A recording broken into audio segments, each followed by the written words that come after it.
Hello everyone and welcome to my channel. कैसे हैं आप सब? उम्मीद है सब बहुत ही अच्छे होंगे। तो आज हम पढ़ेंगे थॉर्नडाइक्स ट्रायल एंड एरर थ्योरी। इसे हम एसआर थ्योरी के नाम से भी जानते हैं। यहाँ पे एस का मतलब है स्टिमुलस और आर का मतलब है रिस्पॉन्स। तो ये जो थ्योरी है ट्रायल एंड एरर, ये किसके ऊपर बेस्ड है? एसआर यानी स्टिमुलस और रिस्पॉन्स के ऊपर बेस्ड है। तो जो थॉर्नडाइक है, सबसे पहले ये जो है ये एक अमेरिकन साइकोलॉजिस्ट थे।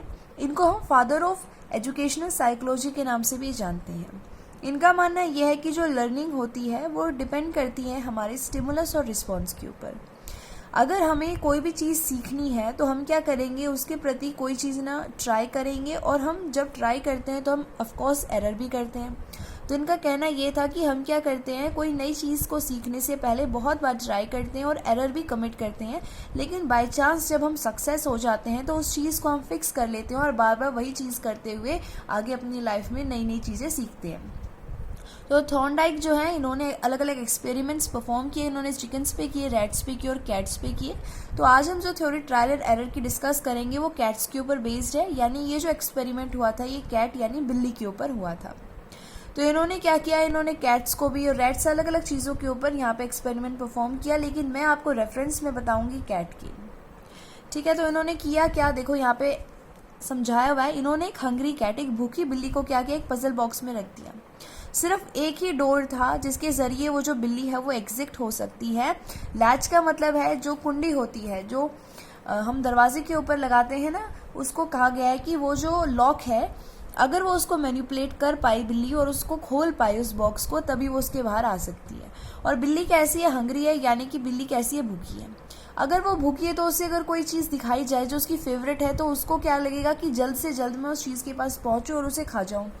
तो इसके सामने क्या रखा गया, एक फ़िश रखी गई, और ये जो स्मेल थी फ़िश की, उसने काम किया एक स्ट्रॉन्ग मोटिव का। तो जो हंग्री कैट है उसके लिए मोटिव हो गया है उसकी भूख। तो इसका जो मोटिव है वो भूख है और उसका गोल क्या है, वो फ़िश।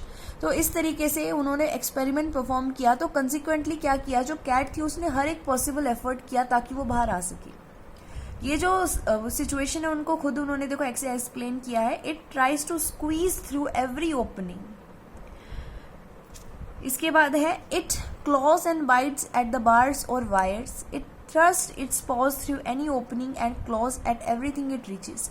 मतलब बिल्ली ने हर एक कोशिश की, उसने हर एक जो बाहर निकलने की, हम बार्स कह सकते हैं, उनको तोड़ने की, उसके ऊपर अपने पंजे मारने की पूरी कोशिश की ताकि वो वहाँ से बाहर निकल के उस फिश को खा सके। इसी तरीके से क्या हुआ कि बहुत सारे रैंडम मूवमेंट्स किए कैट ने, और बाई चांस वो जो लैच था, वो जो लॉक था उस बॉक्स का, वो ओपन हो गया, और बाद में क्या किया, उसको रिवॉर्ड रिस्पॉन्स मिला जो उसकी फिश थी। अगर उसको वापस में अब उसी बॉक्स के अंदर रखा गया उस कैट को, अगली बार देखा गया कि अब की बार वो जो बिल्ली है वो और ज़्यादा जल्दी आई है बाहर। फर्स्ट टाइम उसको बहुत ज़्यादा प्रॉब्लम हुई, उसने रैंडम मूवमेंट्स की और बाद में उसको चांस सक्सेस मिल गई। लेकिन जब नेक्स्ट टाइम उस बिल्ली को फिर से उस बॉक्स के अंदर रखा गया तो देखा गया कि बिल्ली ने अब कम टाइम लिया है बाहर आने के लिए। तो यही एक्सपेरिमेंट यहाँ पे भी एक्सप्लेन किया गया है। जैसे इस बिल्ली को यहाँ रखा गया और इसकी साइट यानी इसकी नज़रों के आगे यहाँ पे फिश रखी गई है। ये वो लैच है, इसको खोलेगी अगर बिल्ली तभी इस बॉक्स से बाहर आ सकती है और इस फिश को खा सकती है। लेकिन बिल्ली जो है उसको शुरू में नहीं पता कि इसको खोलना कैसे है, इसलिए उसने क्या किया, बहुत सारे रैंडम मूवमेंट्स किए, और जब फाइनली मैनिपुलेट करने के बाद ये लैच खुल गया तब वो यहाँ पे आई और उसने इसको खा लिया। तो यही है Thorndike's cat trying to come out, कोशिश कर रही है बाहर आने की। तो पूरा एक्सपेरिमेंट यहाँ सम अप करते हैं। सबसे पहले ड्राइव क्या थी, उसका मोटिव क्या था? उसका मोटिव ये था कि उसको भूख लगी हुई थी। देखो, अगर उसको भूख नहीं लगी होती तो उसके पास कोई भी ड्राइव नहीं होता, कोई भी ऐसी चीज़ नहीं होती जो उसे फोर्स करती है उस खाने को खाने के लिए, राइट? तो उसकी ड्राइव क्या है, क्या चीज़ उसे पुश कर रही है कि वो उससे बाहर निकले, उसकी हंगर, उसकी भूख। और उसका गोल क्या है कि वो खाना वहाँ से ले बाहर निकल के उस बक्से से, उस बॉक्स से। थर्ड ब्लॉक या बैरियर आप कह सकते हो कि किसके अंदर बंद है, वो क्लोज्ड डोर जो कि बॉक्स का है। रैंडम मूवमेंट्स का मतलब है जो कैट है वो लगातार बहुत ज़्यादा कोशिश कर रही है, एफर्ट्स कर रही है ताकि वो उससे बाहर निकल जाए। और चांस सक्सेस, बाय चांस इन्हीं रैंडम मोमेंट्स में से कोई एक मोमेंट ठीक होती है और उसको चांस सक्सेस मिल जाती है, और इसी के कारण क्या होता है, वो सक्सीडेड हो जाती है उस दरवाजे को खोलने के लिए। फिर वो क्या करती है, जिस तरीके से उसको सक्सेस मिली उसी चीज़ को वो सिलेक्ट करती है, प्रॉपर मोमेंट को, और जब वापस उसको उसी के अंदर रखा जाता है तो वो प्रॉपर वे के अंदर उसको मैनिपुलेट करती है और जल्द बाहर आ जाती है।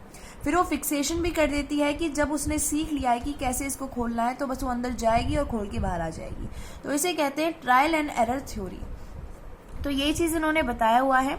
तो इनको ऐसे भी लिखा हुआ इन्होंने, stamping in of the correct response and stamping out of the incorrect response. यानी बिल्ली क्या करेगी, स्टैंप इन करेगी सही रिस्पॉन्स को और जो गलत है उसको स्टैंप आउट कर देगी।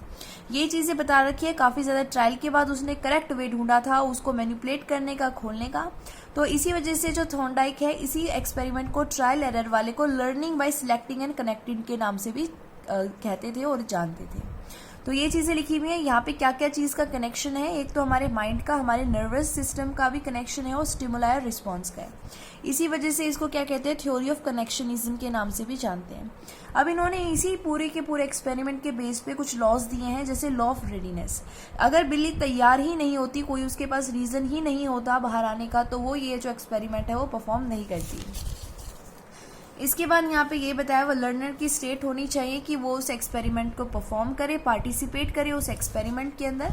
और इसके बाद लॉ ऑफ इफेक्ट का मतलब है कि वो क्या करेगी, अलग अलग कोशिशें करेगी, कभी उसकी स्ट्रेंथ जो है ज़्यादा होगी, कभी उसकी डिक्रीज होगी जब वो कामयाब नहीं हो पाएगी। लेकिन ये जो इफेक्ट है उसकी रैंडम मोमेंट्स पॉजिटिव भी हो सकती है और वो नेगेटिव भी हो सकती हैं।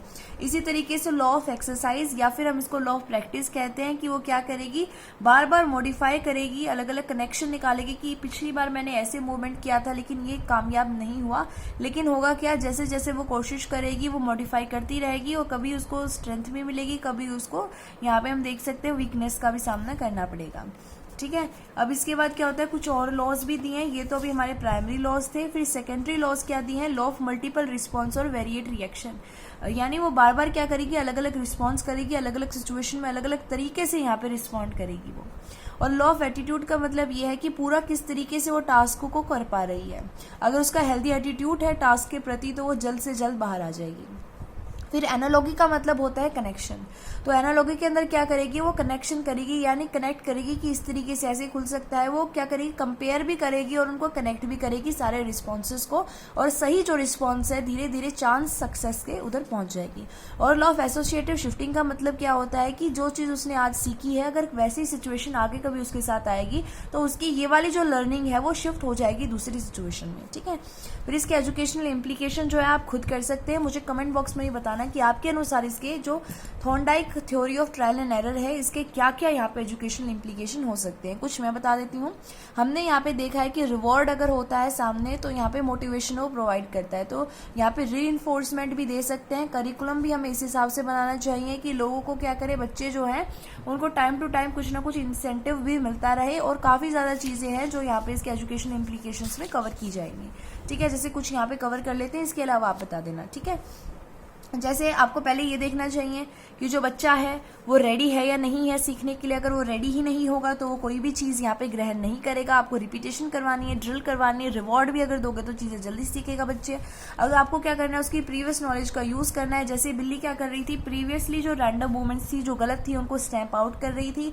और इस तरीके से आपको क्या करना है, बच्चे को इनकरेज करना है कि वो खुद अपना काम इंडिपेंडेंटली करे, जैसे बिल्ली ने सब कुछ क्या किया, खुद ही किया। ठीक है। तो आज की जो हमने थ्योरी पढ़ी है वो थी हमारी थॉर्नडाइक की ट्रायल एंड एरर थ्योरी, जिसे हम एसआर थ्योरी ऑफ लर्निंग के नाम से भी जानते हैं।